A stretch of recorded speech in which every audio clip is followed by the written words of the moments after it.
어쨌든 열심히 우리가 예배드리러 나왔는데 여러분 요즘에 진짜 세상이 너무 빨리 변하는 것 같습니다. 어제 어디더라? 하여튼 어떤 그 프로그램을 보면서 그 AI의 발전 단계에서 이제 강의하는 것들 잠시 들었는데 요즘에 가장 핫하잖아요. AI. 너무너무 빨리 변하는 거예요. 그러니까 우리가 생각하는 것 이상으로 AI가 너무너무 빨리 발전을 해서 정말로 뭐 학자들은 짧으면 5년, 길면 7년에서 10년 안에 웬만한 일을 다 대체할 정도의 수준의 AI가 나온다는 거예요. 그러니까 뭐 단계가 있더라고요. 근데 지금 와 있는 단계가 뭐 에이전트의 초입 단계라고 그러는데 이게 뭐냐면은 스스로 추론을 해서 답을 내놓는 단계. 그러니까 지금은 입력해야지 답을 내놓는 단계잖아요. 검색에서 약간 더 나아간 단계인데 지금은 어떤 문제에 대해서 직접 추론을 하고 그것을 스스로 검색해서 답을 내놓는 단계까지 간다는 거예요. 몇 년 안에. 그걸 보면서 와 진짜 우리 앞으로 어떻게 살아가나 라는 생각이 들 정도로 세상이 너무 빨리 변하고 있는데 하나님 믿는 사람으로서 우리가 어떻게 이 세상을 지혜롭게 살아가나라는 그런 생각이 들더라고요. 정말 세상은 너무 빨리 바뀝니다. 세상 사람들 뭐 민주주의에 대해서 사상에 대해서 고민하는 사람 또 그 집단 지성에 대해서 이야기합니다. 그런데 저는 몰랐는데 오스트랄로피테쿠스가 살던 그 시대, 우린 진화론은 믿지 않지만 어쨌든 그런 인종이 이 땅에 살았다는 건 알잖아요. 과학적으로 증명된 사실이니까. 그 인종이 어떤 인종인지 모르지만 진화론을 믿지는 않지만 오스트랄로피테쿠스라는 인종이 살았다는 건 알아요. 그 당시에 살았던 인류의 뇌보다 지금 호모 사피엔스의 뇌가 작다는 거예요. 왜냐하면은 그 당시에 살았던 인류는요, 사냥도 생각해야 되고, 집 짓는 것도 생각해야 되고, 그리고 싸움도 생각해야 되고, 혼자서 그 생각을 다 해야 되는 거예요. 그래서 뇌가 엄청난 에너지를 썼다는 거예요. 한 인체의 20%의 용량을 뇌가 에너지를 사용했다는 겁니다. 근데 그것이 호모 사피엔스로 넘어오면서 분업화됐다는 거죠. 집단지성이 되면서 집 짓는 건 이 사람이, 농사 짓는 건 이 사람이 전문가가 되고, 그래서 집단지성을 이루면서 뇌의 부하가 줄고, 그래서 뇌가 작아졌다는 거예요. 그만큼 인류는 더 많은 더 긴 인생을 살 수 있게 되었다라고 이야기를 하더라고요. 사람이 추구했던 것도, 인류가 추구했던 것도 집단지성이고, 그런데 이 컴퓨터가요, 이 인공지능이요, 처음에는 혼자서 다 했는데, 이제 컴퓨터도 집단지성으로 나간다는 겁니다. 집단지성. 근데 성경에 보면요, 교회를 뭐라고 그러냐면, 집단지성의 총체가 바로 교회예요. 여러분, 그거 아십니까? 에베소서 한번 찾아볼까요? 에베소서. 제가 굉장히 많이 여러분들하고 나누었던 말씀인데, 에베소서 한번 찾아볼까요? 에베소서. 보자. 에베소서 3장. 3장 13절에서 14절 한번 봅시다. 자, 한번 읽어봅시다. 시작. 우리가 다 하나님의 아들을 믿는 것과 4장 13절 14절 4장 13절 14절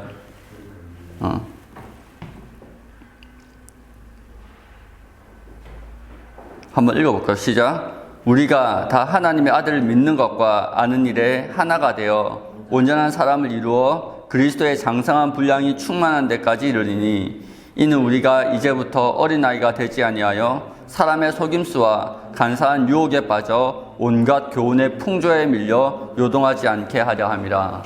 뭡니까? 우리가 교회에 있을 때 세상의 온갖 풍조, 온갖 속임수, 우리를 넘어뜨리려는 여러 가지 공격으로부터 우리를 지킬 수 있다는 겁니다. 우리가 모여 있을 때, 우리가 교회가 그야말로 나누고 사랑하고 그 집단지성을 이룰 때 우리가 세상의 모든 풍파로부터 우리 스스로를 보호할 수 있다는 거예요.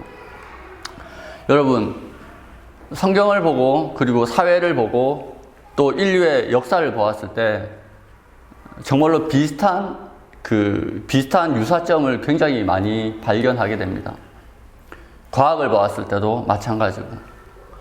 왜냐하면 그 세상을 창조하신 분이 하나님이고 세상이 돌아가는 그 원리를 만드신 분이 하나님이기 때문에 하나님께서 만드신 그 원칙에 따라서 자연의 질서도, 사람의 질서도, 사회의 질서도 따라가게 되어져 있기 때문입니다. 그리고 사탄은 새로운 것들을 못 만들어내요. 뭐 하는 존재입니까? 사탄은요, 흉내내는 존재입니다. 흉내내요. 요한계시록을 보면요, 흉내내요.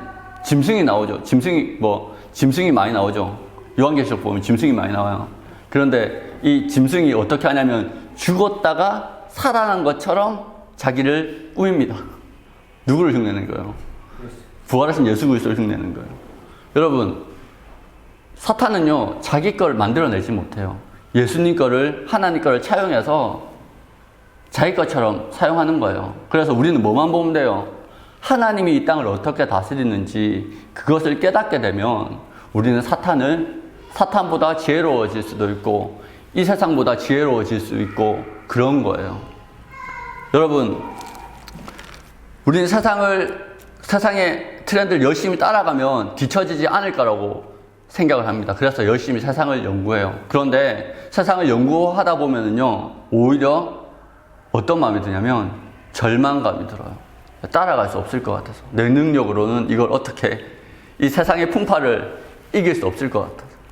마치 베드로가 풍랑치는 그 새벽에 예수님께서 걸어오시잖아요. 그때 나를 예수님이시거든 나를 오라 하소서 했을 때 한 걸음 딱 내딛었는데 뭘 보고 빠져들어가요? 풍랑을, 그 바람의 소리와 물소리 때문에 그것에 두려워서 빨려 들어가잖아요. 마치 그것과 같아요. 풍랑이 일 때 풍랑을 분석하는 게 아니고 누구를 봐야 돼요? 예수를 봐야 되는 거예요. 우리들은요, 얼마나 많은 순간 어떤 의를 보냐면요, 풍랑을 분석하려고 해요. 풍랑의 각도와 그 풍랑의 세기와 그거를 보려고 해요. 그런데 그리스도인에게 중요한 건 뭡니까? 주님을 바라보는 게 중요한 거예요. 성경에 있어서 모든 문제의 답은요, 문제는 다 달라. 문제는 다 달라요. 그렇죠? 구약의 역사 보면 언제는 블레셋이 쳐들어오고 언제는 모압이 쳐들어오고 암몬이 쳐들어오고 다 달라. 근데 결국 승리는 누가 져요? 하나님이 져요. 사람들이 이렇게 이야기하면 야, 너 신앙을 너무 단순화 시키는 거 아니냐? 아니요. 신앙은 단순해요. 그런데 왜 신앙이 신앙되지 못하게 만든 게 뭐예요? 우리 안에 있는 두려움. 믿음은요, 주님을 바라보는 거예요. 믿음은 단순해요. 그런데 두려움과 의심이 그 예수를 바라보지 못하게 만드는 거예요. 신앙이 어려운 이유는요, 우리 안에 있는 죄로 말미암은 두려움, 의심, 욕심, 이것이 예수를 바라보지 못하게 만드는 거예요. 오늘 말씀에 보면은, 오늘 말씀도 그 연장선상에 있어요. 예수님께서 분명히 수많은 기적을 일으키셨죠. 그죠? 그동안 병자도 낫게 하시고, 안진뱅이도 낫게 하시고, 그리고 눈먼 자도 낫게 하시고, 문둥병자도 낫게 하셨어요. 그리고 불과 얼마 전에 오병이어의 기적을 일으키셔서 10,000명, 20,000명, 어마어마한 사람들을 먹이셨어요. 그래서 많은 사람들이 예수님을 따랐단 말이에요. 이미 많은 사람들이 표적을 보았어요. 아, 이 사람이 메시아구나 하고 쫓았어요. 그런데 예수님이 그들의 마음을 상하게 할 만한 말을 하는 거예요. 야, 너희들이 믿음으로 나를 따른 게 아니고 메시아로서 나를 따른 게 아니고 뭐 때문에 따랐다고요? 떡 먹고 배불러서 떡 달라고 따른 거야. 그 말 들으면 자존심 상하죠. 내가 거지야? 하면서 어떤 사람 떠나갈 거예요. 그리고 갑자기 내 피와 내 살을 먹으라는 거예요. 갑자기 자기들이 납득하지 못할 말을 하는 겁니다. 그러니까 이 사람 좀 이상하다 하고 떠나버려요. 남는 사람들은 누굽니까? 오늘 말씀에 보면은 좀 말씀을 위에 좀 올려주십시오. 요한복음에 보면은 아래쪽 67장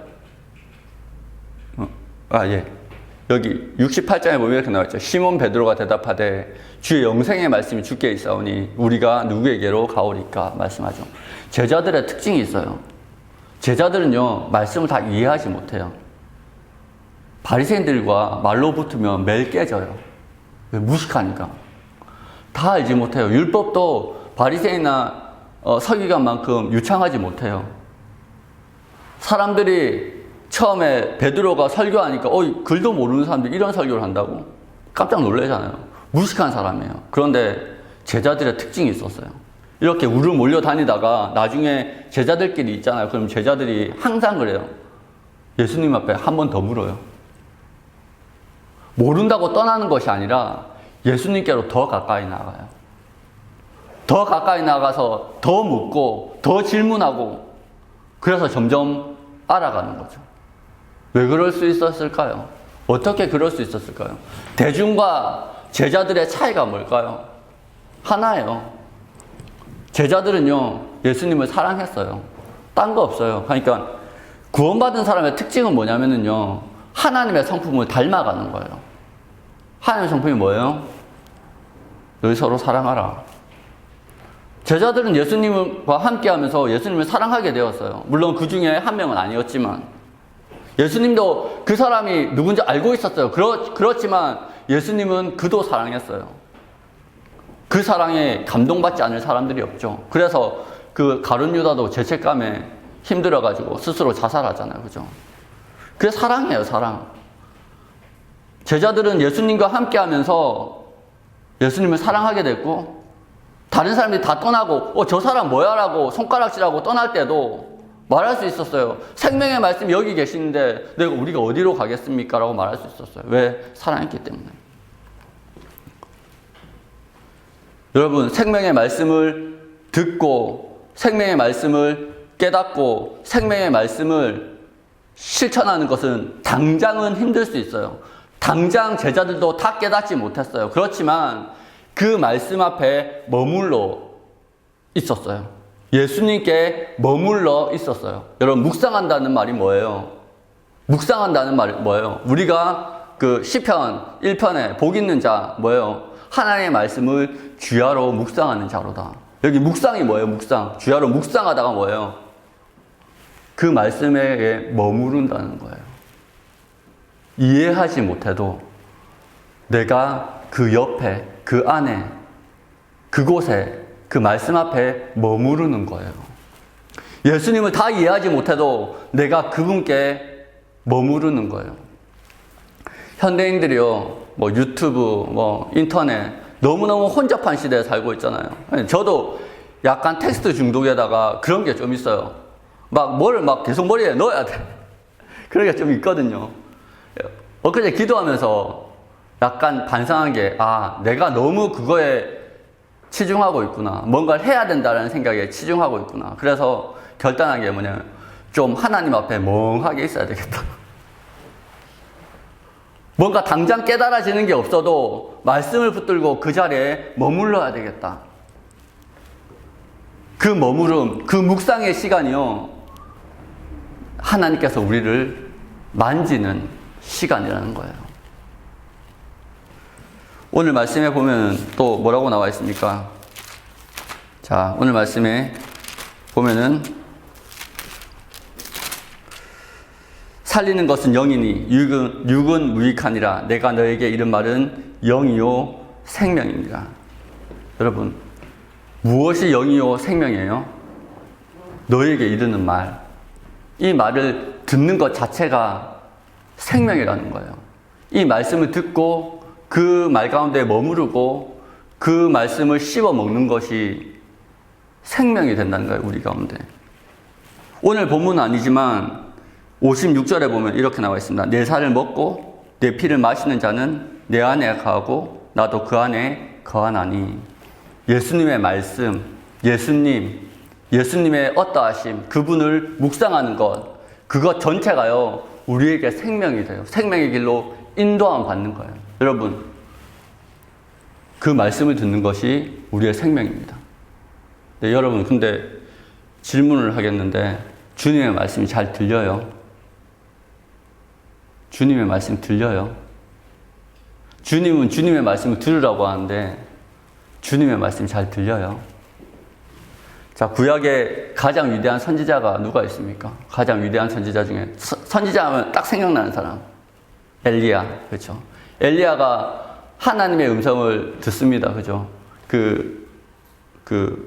바알과 아세라 선지자와 싸우고 나서 이겼는데 이세벨이 쫓아오잖아요. 그래서 주님, 하나님, 나도 우리 조상과 뭐 별반 다르지 않습니다. 나 차라리 죽여주세요 하고 막 하나님한테 막 그러잖아요. 그때 하나님이 엘리야를 어디로 보내요? 호렙산으로 보냅니다. 호렙산에 가라고 그럽니다. 호렙산에서 갑자기 동굴에 있는데 앞에서 지진이 일어납니다. 불이 지나갑니다. 큰 바람이 붑니다. 근데 그곳에 그 당시에 하나님의 음성이 있었습니까? 없었어요. 그 다음에 세미한 음성이 있었습니다. 주님이 그 웅장한 소리와 그 풍경과 그곳 가운데 말씀하지 않으셨고 세미한 음성으로 말씀하셨어요. 주님 왜 세미한 음성으로 말씀하실까? 구약에 보면요, 주님이요 자신을 감춰요. 흑암 가운데 스스로를 감추신다고 그럽니다. 왜 그럴까? 생각해 보신 적 있으세요? 하나님이 나타나면요 산이 높고 난리가 나요. 세상이 압도적인 존재감 때문에 사람들이 죽을 것 같아요. 근데 그 압도적인 존재감으로 찍어 누르면 사람들이 어떻게 반응하겠어요? 그 두려움에 로봇처럼 아마 반응할 거예요. 하나님 어떤 분이시라고요? 사랑이고 인격적인 분이에요. 그래서 자기를 감추세요. 그래서 일부러 세미한 음성 가운데 말씀하세요. 그래서 세미한 음성 가운데 말씀하시는 인격적인 분이기 때문에. 그런데 그 음성을 들으려면 어떻게 해야 됩니까? 우리 마음도 그 세미한 음성을 듣기 위해서 조용해져야 되는 거예요. 근데 여러분들 마음을 한번 보세요. 생각이 많죠? 계산이 많죠? 그렇죠? 직장, 그리고 여러 가지로 생각이 많습니다. 그렇죠? 너무너무 마음이 분주해요. 그래서 주님의 말씀이 잘 와닿지 않습니다. 그래서 생명의 말씀을 우리가 들을 수 없어요. 그래서 하나님께서 자신의 종들을 훈련시키실 때 아무것도 없는 곳으로 보내시는 거예요. 어디로? 광야로. 그래서 때로는 자신의 종들에게 모든 것을 빼앗는 것처럼 다 빼앗으시고 아무것도 없는 곳으로 보내시는 거예요. 왜? 생명의 말씀, 그 하나님의 말씀을 듣게 하기 위해서. 다윗은 광야에서 예배를 배웠습니다. 그리고 엘리야는 호렙산, 아무도 없는 그곳에서 하나님의 세미한 음성을 들었습니다. 우리는 우리의 생각들이 너무나 많아서, 우리의 계획들이 너무나 많아서, 우리의 계산들이 너무나 많아서 하나님의 말씀, 그 생명의 말씀을 듣지 못할 때가 너무나 많습니다.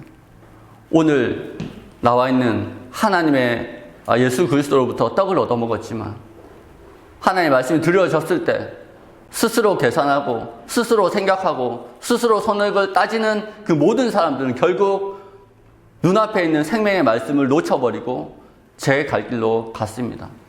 유일하게 남아있었던 제자들, 하나님을 사랑하고 예수 그리스도를 사랑했던 그 제자들만이 남아서 나중에 또 같이 있을 때 묻겠죠. 하나님, 예수님, 그때 그 말씀의 뜻이 뭐예요?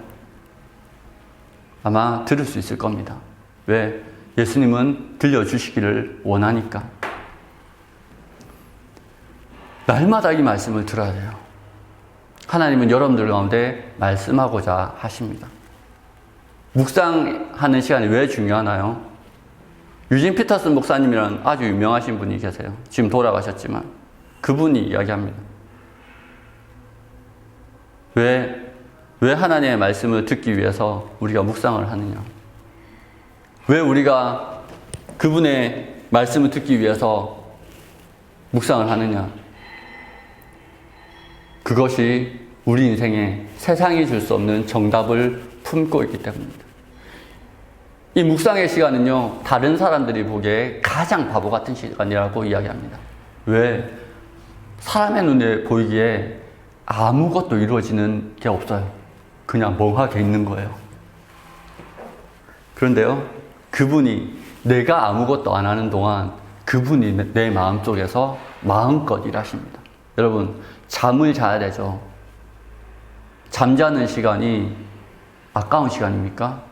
아니요. 우리의 건강을 위해서 반드시 필요한 시간입니다. 다음 날의 일과를 위해서 가장 필요한 시간입니다. 묵상은요, 마치 영혼의 잠과 같아서 우리 영혼이 쉬고 하나님 앞에 안식할 때 하나님께서 우리 가운데 일하는 시간입니다. 하나님이 우리를 새롭게 하는 시간입니다. 사람들은 몰라요. 왜? 경험해보지 않았으니까. 맛보지 않았기 때문에 모릅니다. 여러분, 생명의 떡을 먹는 시간을 확보하시기 바랍니다. 여러분, 그게 우선순위예요. 남는 시간 하는 게 아니고, 우리 찬우 형제는 커피를 마시지 않으면 하루 일과가 시작이 안 되죠. 저 또한 마찬가지입니다. 커피가 우선순위인 거예요. 왜? 이 짧은 1시간, 30분이지만 이 시간을 통해서 내가 하루의 시작을 딱 요 시작하고 딱 끊는 거예요. 그죠? 정말로 중요한 시간이죠. 우선순위인 겁니다. 마찬가지로 우리가 하루를 주님 안에서 정말로 가치 있게 세상에 속지 않고 세상의 풍파에 넘어지지 않고 저 어마어마한 과학기술을 보고 절망하지 않기 위해서 우리가 하나님의 힘을 힘입어 살아갈 수 있는 그 원동력이 내가 따로 떼어놓은 하나님과 교제하는 그 시간이라는 것을 명심하기 바랍니다. 기도 시리즈를 쓴 E.M. 바운즈라는 아주 유명한 목회자가 있어요. 그분이 유명한 말을 남겼습니다. 사탄이 가장 두려워하는 것은 그리스도인이 무릎 꿇는 그 시간이다. 여러분, 사탄이 두려워하는 여러분들이 되었으면 좋겠습니다. 세상이 감당할 수 없는 믿음을 가진 사람이 되기를 원합니다. 여러분들이 세상을 감당하려고 하지 마십시오. 세상은 주님이 감당하십니다. 여러분이 할 일은 무릎 꿇고 주님 전에 거하는 겁니다. 말씀 위에 거하는 겁니다. 그것이 묵상입니다. 그리고 그 묵상한 자들은 반드시 하나님께서 살리겠다라고 주님 약속하셨습니다. 왜? 생명의 떡을 먹었으니까. 예수 그리스도의 보혈을 먹었으니까. 실제로 우리가 성찬하지만 실제로 먹지는 않잖아요. 그죠? 그거 뭐예요? 하나님의 말씀인 거예요. 여러분, 그것들을 우리가 그 축복을 충분히 누리는, 그 복을 충분히 누리는 저와 여러분들 되었으면 좋겠습니다. 기도하겠습니다.